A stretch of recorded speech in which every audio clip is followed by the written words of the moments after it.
یہ 12 اگست 2021 ہے۔ صبح 5:30 بجے ڈرائیور نے گاڑی روک دی اور کار کی ڈگی کھول کر ہم کو اتار دیا۔ اس وقت اندھیرا تھا۔ میں نے لڑکوں سے پوچھ لیا کہ کیا ہو رہا ہے۔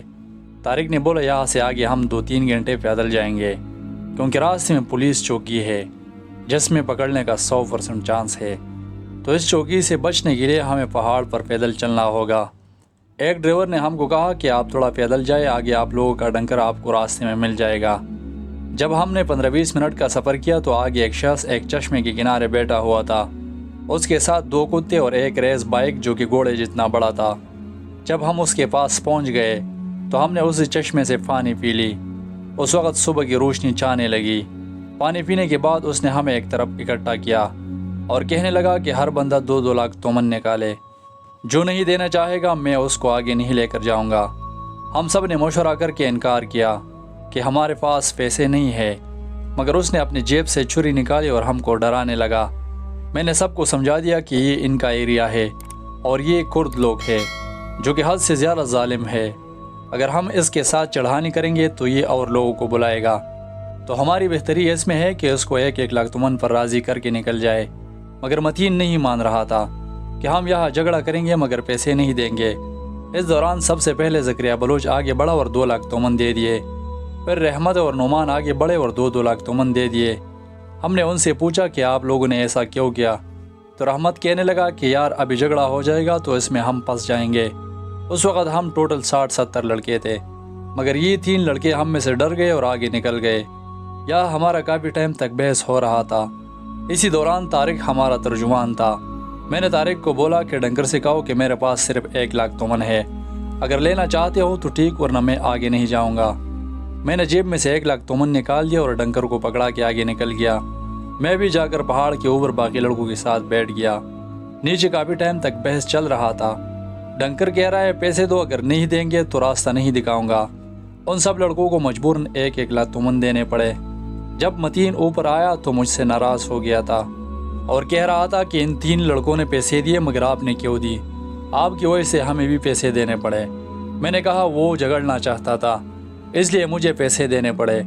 متین نے کہا کہ اگر وہ جھگڑنا چاہتا تھا تو ہم جھگڑ لیتے، مگر آپ نے پیسے دے کر بے غیرتی کی۔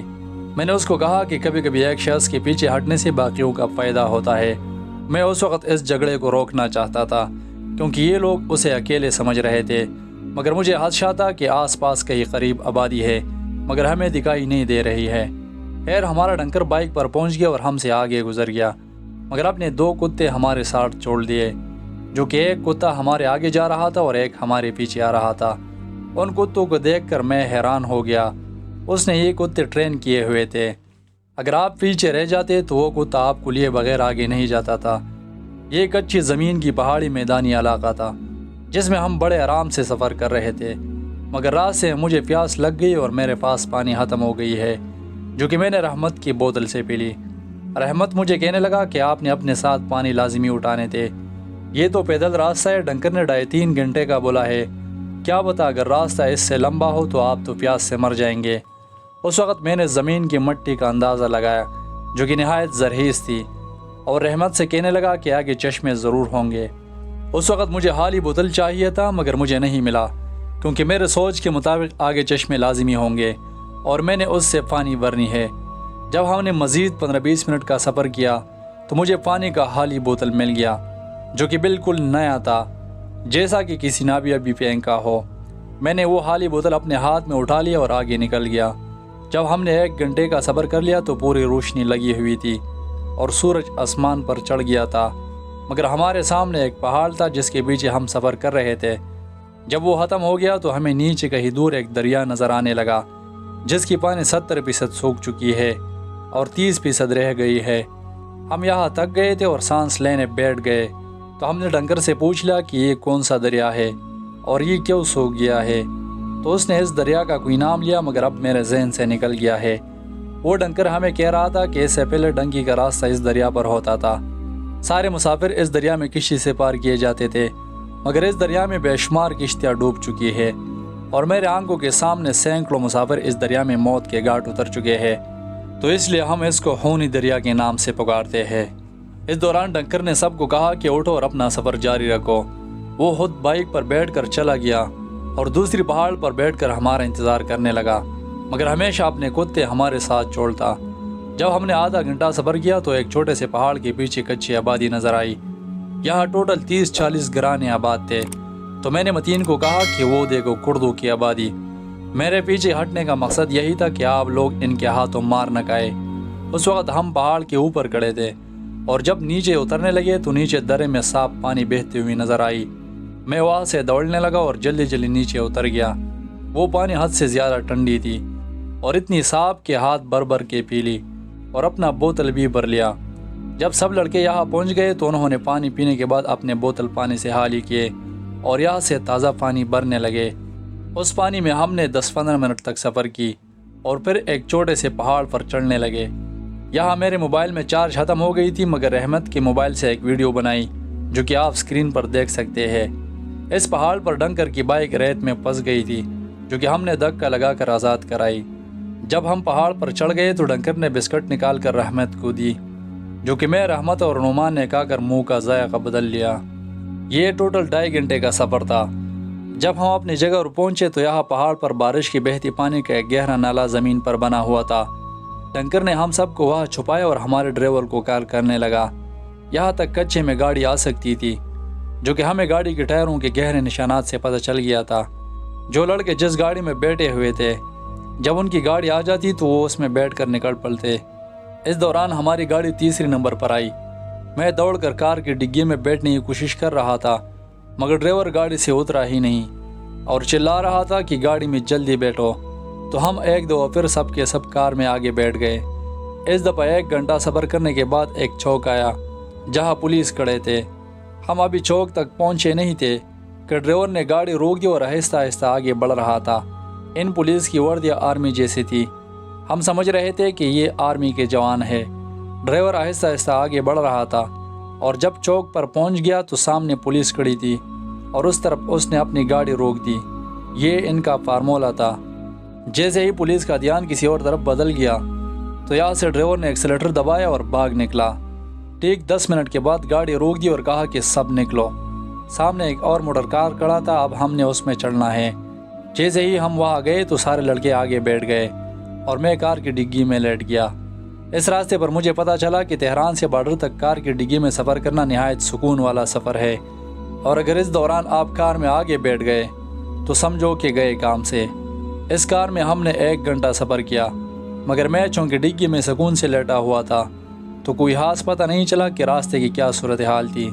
یہ کار ہمیں شاید رومیانہ میں جگہ لایا تھا اور وہاں جلدی میں اتار کر ایک اور کار میں چڑھا دیا۔ جب ہم اس کار میں چڑھ رہے تھے تو اس کار کا ڈرائیور میرے عمر کا تھا۔ میں نے اسے کہا کہ مجھے کار کی ڈگی میں بیٹھنا ہے، تو اس نے ڈگی کھول کر مجھے وہاں بٹھایا اور اتنے جلدی میں نکل گیا کہ جیسے ان کے پیچھے کتے پڑے ہو۔ راستے میں اس لڑکے نے بھی حد سے زیادہ سپیڈ لگائی، اور اس کا پتہ مجھے اس سے لگا کہ جب بھی روڈ میں جم یا کھڈا آ جاتا تھا تو وہ اتنے سپیڈ سے مارتا کہ پیچھے کار کی ڈگی میں میرا برا حال ہوتا۔ یہ گاڑی 1.5 گھنٹے تک پکی روڈ پر جا رہی تھی اور پھر اچانک شور مچ گیا اور کچے میں بڑے سپیڈ سے اتر گیا۔ کچے میں اس نے اتنا سپیڈ لگایا کہ ڈگی میں میرا ہانا خراب ہو گیا۔ پھر اس نے ہمیں ایک عمارت کے پیچھے کھڑے درختوں میں اتار دیا اور کسی سے فون پر باتیں کر رہا تھا۔ ابھی ہم گاڑی سے پورے اترے ہی نہیں تھے کہ اس نے کہا جلدی گاڑی میں واپس بیٹھو، اور پھر وہاں سے بھاگ نکلا۔ بعد میں طارق سے پوچھ رہا تھا کہ کیا معاملہ تھا، تو اس نے بتایا کہ راستے میں پولیس نے ناکہ بندی لگائی ہوئی تھی، اور جب ہم پہنچ گئے تو پولیس نے اشارہ دے دیا کہ رک جائے۔ اس نے پولیس کو گاڑی نہیں روکی اور وہاں سے بھاگ گیا۔ جب پولیس ان کے پیچھے پڑے تو یہ کچے میں اتر گیا۔ بڑے سپیڈ سے جا رہا تھا تو سامنے آرمی کی گاڑیاں کھڑی تھی، تو وہاں سے بھی بھاگ نکلا اور ہمیں وہاں اس عمارت کے ساتھ اتار دیا۔ جب ان کو کال آئی کہ خطرہ ٹل گیا ہے تو ہمیں دوبارہ گاڑی میں بٹھایا اور وہاں سے نکل گیا۔ میں اب بھی چونکہ کار کی ڈگی میں لیٹا ہوا تھا تو راستے کا کچھ خاص پتہ نہ چل سکا۔ 1 گھنٹہ سفر کرنے کے بعد اس ٹیکسی نے ہمیں ایک پہاڑ کے دامن پر اتار دیا، مگر اتارتے ہی کہنے لگا کہ سب کے سب 1-1 لاکھ تومن نکالو۔ یہ پیسے اس کو پہلے مانگنے چاہیے تھے۔ اب ہم چونکہ پہنچ گئے تھے تو اس کی بات دھیان میں لائے بغیر سامنے ایک آسمانی رنگ کا پک اپ ڈالا کڑا ہوا تھا، جا کے اس میں بیٹھ گئے۔ مگر میں اس ڈالے کو دیکھ کر حیران تھا، کیونکہ وہ کچھ عجیب سی گاڑی تھی۔ ایسا لگتا تھا کہ یہ گاڑی آرمی کی ہے، بڑے بڑے ٹائر اور اونچے فرنٹ، پیچھے بھی وہ بہت زیادہ بڑا تھا۔ ہم 2 موٹر کاروں کے لڑکے اس میں آرام سے بیٹھ گئے اور 3 موٹر کار کے ہی اور چلے گئے۔ پوچھنے پر پتہ چلا کہ یہ چالداران نامی جگہ ہے اور اس گاڑی میں ہم نے یہ سامنے والا پہاڑ چڑھنا ہے جو کہ ہمیں ترکی بارڈر تک چڑھائے گا، جو کہ چالداران سے لگا ہوا ہے، اس لیے اس بارڈر کو چالداران بارڈر کہتے ہیں۔ جب میں اس پہاڑ کو دیکھ رہا تھا اور اس گاڑی کے ٹائروں کو دیکھ رہا تھا تو میرا سر چکرانے لگا کہ یہ تو بالکل خودکشی کے مترادف ہے۔ یہاں کی ہوا ٹھنڈی ہے مگر دن کے 2 بجے ہے اور سورج آسمان کے درمیان میں کھڑا ہے جس سے ٹھنڈ کم محسوس ہو رہی ہے۔ جب میں ان پہاڑوں کو دیکھ رہا ہوں تو یہاں کی زمین زرخیز ہے جس میں مٹی کی کثرت زیادہ ہے اور پتھر بالکل بھی نظر نہیں آ رہی۔ ان پہاڑوں میں کوئی سڑک نظر نہیں آ رہا تھا، البتہ گاڑی کے ٹائروں کے نشانات سے ایک لکیر بنا ہوا تھا جو کہ سامنے نظر آ رہا تھا۔ خیر ہم سب نے دعا پڑھی اور اس اللہ پر بھروسہ کر لیا جس نے ہمیں یہاں تک زندہ پہنچایا تھا۔ ڈرائیور گاڑی میں بیٹھ گیا اور ایک گہرا ریس بھر لیا اور ان چڑھائی پر چڑھنے لگا۔ اس دوران پشاور والے لڑکے بھی ہمارے ساتھ تھے، مگر بری خبر یہ ہے کہ موٹے آدمیوں میں 2 لائن کے آگے کی طرف بیٹھے ہوئے تھے اور اب چونکہ گاڑی چڑھائی چڑھ رہا ہے تو ان کا وزن ہم نے پیچھے برداشت کرنا ہے، مگر وہ سب کے سب بہت اخلاقی اور ہنس و مذاق والے بندے تھے۔ جب ہم نے 1 گھنٹہ چڑھائی چڑھ لی تو سامنے کہیں دور 2 بڑے بڑے پہاڑ نظر آئے جس کے اوپر حد سے زیادہ برف پڑی ہوئی تھی۔ ہم یہاں سے اس پہاڑوں کا نظارہ کر رہے تھے جو کہ بہت زیادہ اونچے تھے۔ طارق کہنے لگا کہ یہ ماگو پہاڑ ہے جس میں بہت سارے ماؤں کے لال برف کے نیچے دفن ہے۔ اس سے پہلے ڈنگی کا راستہ اس پر ہوا کرتا تھا جس میں بہت سارے جوانوں نے ٹھنڈ کی تاب نلاتے ہوئے اپنی حسین جوانی ہاری ہے۔ جب اس پہاڑ پر مرنے والے لڑکوں کی تعداد بڑھ گئی تو ویڈیو سوشل میڈیا پر وائرل ہونے کی وجہ سے ترکی اور ایران نے اس پر ایک بڑی دیوار تعمیر کی جس کی وجہ سے یہاں سے مسافروں کا گزرنا بند ہو گیا۔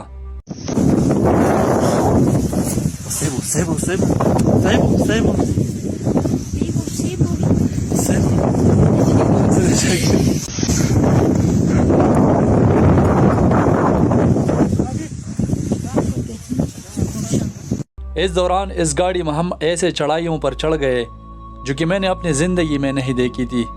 گاڑی کا راستہ ٹیڑھا تھا جس کی وجہ سے ہر ٹائم ہمارے دل میں یہ خوف رہتا کہ گاڑی الٹ جائے گی اور اگر گاڑی الٹ گئی تو ہم یہاں نہیں ملیں گے۔ اس وقت راستے میں ایک آخری اور سب سے خطرناک چڑھائی آئی جس کو دیکھ کر ہوش اڑ جاتا تھا۔ یہاں ڈرائیور نے ہم کو اتارا نہیں۔ ایک گہرا ریس بھرنے کے بعد اس چڑھائی پر چڑھنے لگا۔ گاڑی دبا کے چڑھ رہی تھی، اب تھوڑی سی چڑھائی باقی تھی کہ گاڑی رہ گئی۔ ہم سب گاڑی سے ادھر ادھر کودنے لگے۔ میں کسی پتھر کی تلاش میں تھا کہ گاڑی پیچھے آنے کی صورت میں ٹائر کو رکھ سکوں۔ میں نے ایک پتھر تلاش نکالی اور گاڑی کے ٹائر کو رکھ کر گاڑی چڑھنے لگی۔ ڈرائیور نے حالی گاڑی اس چڑھائی پر چڑھائی اور ہم پیچھے رہ گئے۔ اس وقت ہم دوڑ کر اس گاڑی میں بیٹھ گئے اور ایک دو پھر اونچائی پر چڑھنے لگے۔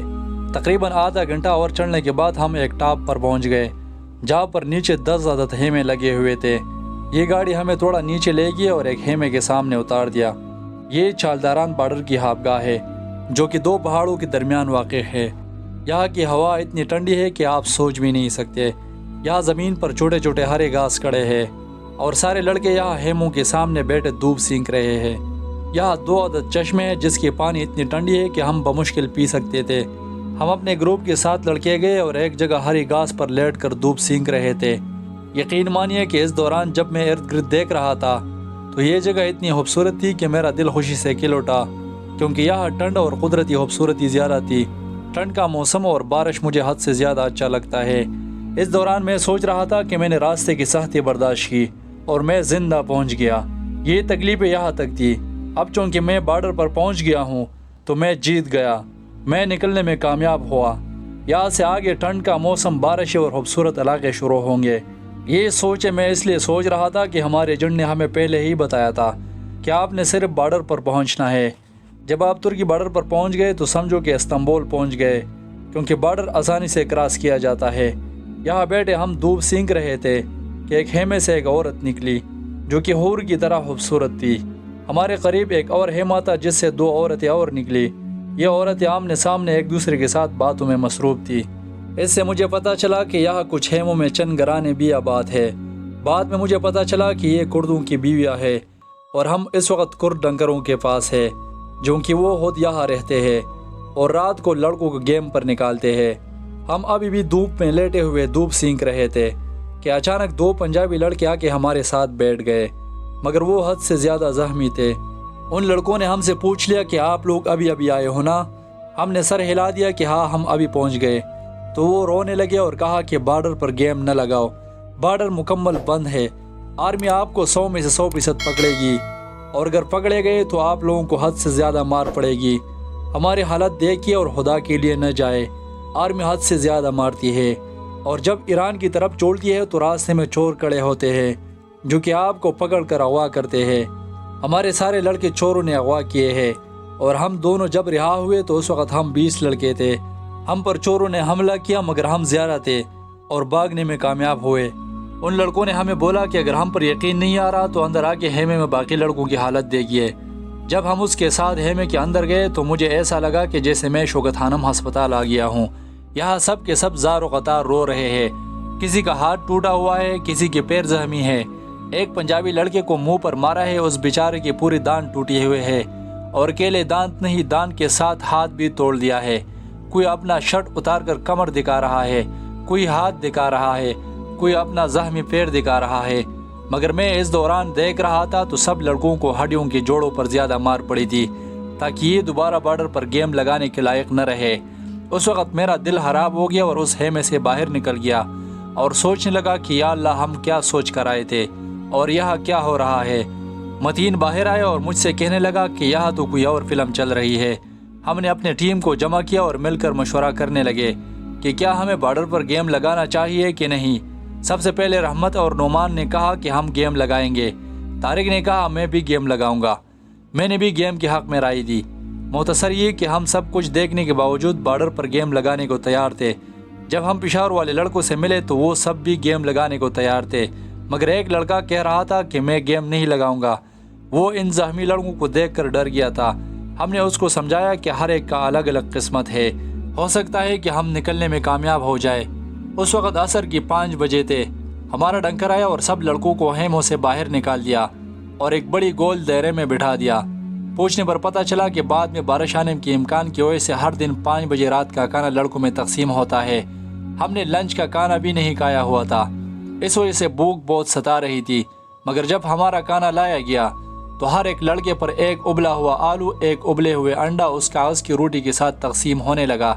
جب تقسیم کرنے والا لڑکا میرے پاس پہنچ گیا تو انڈے کا سائز چونکہ معلوم تھا، اس لیے میں نے بڑا آلو اٹھایا تاکہ میری پیٹ بھر سکے۔